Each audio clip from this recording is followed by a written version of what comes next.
All right, welcome to The Explainer. Today, we're diving into a huge question, one that feels so simple until you actually try to pin it down.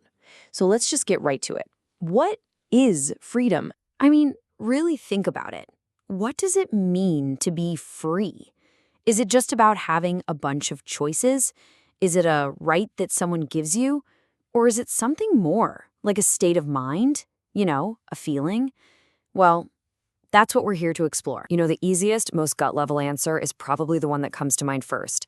It's what the philosopher Lars Svendsen gets at here. He says, look, you could be reading a book. You can keep reading, or you can put it down. It's your call.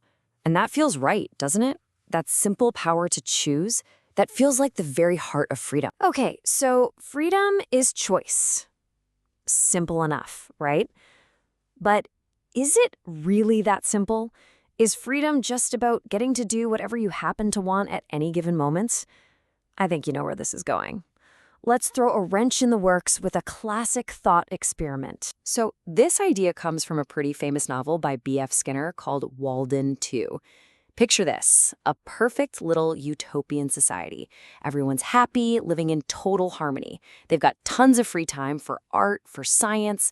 I mean, from the outside looking in, it's paradise. But, and this is a huge but, there's a paradox right at its core. See, the people living in Walden 2, they feel totally free. They get to do whatever they want, whenever they want. No one ever forces them to do anything. But here's the kicker. Their will, what they want to do, isn't actually their own. It's been engineered. They've been conditioned since they were kids to want exactly what the community's founder wants them to want. So that brings us to a really uncomfortable question, right? If you can do what you want, but you can't control what you want, are you actually free? I mean, if someone else planted those desires in your head, are you free when you follow them? Suddenly, it seems like real freedom has to be about more than just, chasing whatever impulse pops into your head. And the craziest part? The founder of this place calls it the freest place on earth. Why? Because nobody is ever forced to do anything. But this just blows the whole thing wide open. It shows us there's a massive gap between feeling free and actually being free. And that forces us to look beyond our own heads, to the political, external world. So how do we even begin to sort this out? Well, luckily, we've got a really useful framework from the philosopher Isaiah Berlin. He basically splits the idea of freedom into two big categories, what he calls negative and positive freedom. Okay, first up is negative freedom. The easiest way to think about this is freedom from something. Freedom from people getting in your way, freedom from rules telling you what you can't do. It's all about the absence of external barriers. The main question here is, how many doors are open for me? The more open doors, the more negative freedom you've got. All right, on the flip side, we have positive freedom. This isn't freedom from, it's freedom to. Freedom to be the captain of your own ship, to take control of your own life and decide your own purpose. So the question changes. It's not about how many doors are open anymore. It's about who's the one holding the keys. Who is actually in control here? Am I the one in the driver's seat? So you can see the difference, right? Negative freedom is about having no one block your path. Positive freedom is about being the one who actually chooses the path. But here's the thing. Both have a dark side. If you only care about negative freedom, you can end up like the people in Walden 2, totally manipulated, but with no one technically stopping you. And positive freedom? Well, that can get twisted into some pretty nasty stuff, like a dictator saying, I know what's best for you, so I'm going to force you to be free. Okay, so this is getting interesting. We've peeled back a couple of layers here. We have freedom from outside stuff and freedom to be our own boss. But now we're going to go even deeper, to the freedom that exists or doesn't exist inside our own heads. And the philosopher Krishnamurti, wow, he does not pull any punches on this. He says that most of us are just second-hand people. Think about that. We're living on ideas we just borrowed from someone else. We're basically just a mishmash of our culture, our family, our religion, and there's almost nothing in us that is genuinely, authentically new or our own. So what's holding us back on the inside? Well, it's a lot of stuff we all recognize.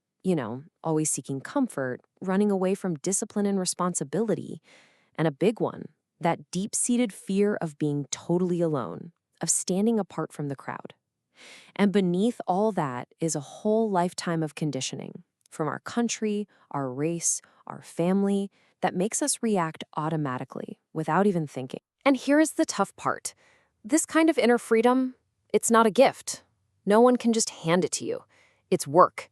It's a conscious, deliberate work on oneself, as the sources say.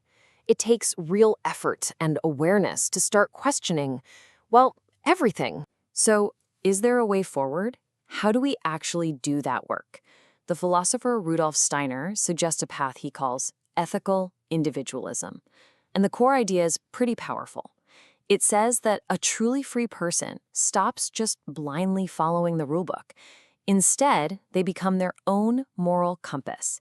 They learn to act from this deep, gut-level intuition about what's right. Okay, but let's pause here. If we get all this freedom, internal, external, the whole shebang, does that just mean it's a free-for-all, total chaos, everyone just doing whatever they feel like with no rules? This is a really common fear, this idea that ultimate freedom just means anarchy. So let's just put it out there. Is the freest world imaginable a world with absolutely no limits? No rules at all? Well, according to the thinkers we're looking at, the answer is a hard no. Not even close. So for our freedom out in the world, the classic boundary is something called the harm principle from John Stuart Mill. And it's super simple, really. Your freedom to swing your arms ends right where my face begins. The only good reason for anyone, especially a government, to step in and limit your freedom is to stop you from hurting somebody else. That's it. And what about that inner world? If we break free from our conditioning, do our minds just become chaotic? Krishnamurti says no. Actually, the opposite happens. A mind that's truly free from fear isn't chaotic at all. It finds its own natural order, an order that's built on love and real awareness. And when you're operating from that place, you don't need a bunch of external rules because you can simply do what you will. So it all comes together here, you see. Real, true freedom isn't about blowing up all structures. It's about earning the ability to build your own. It's about being guided by an inner compass that you've carefully built yourself, instead of just following a map someone else drew for you. So, in the end, freedom is this incredibly complex dance.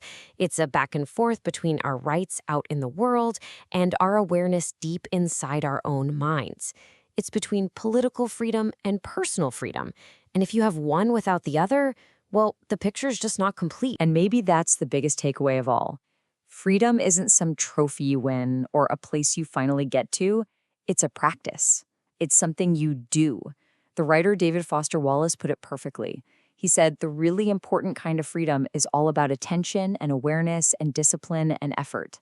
It's the hard, day in, day out work of truly caring about other people and choosing, really choosing, how to see the world. And when you think about it, what could possibly be more free than that?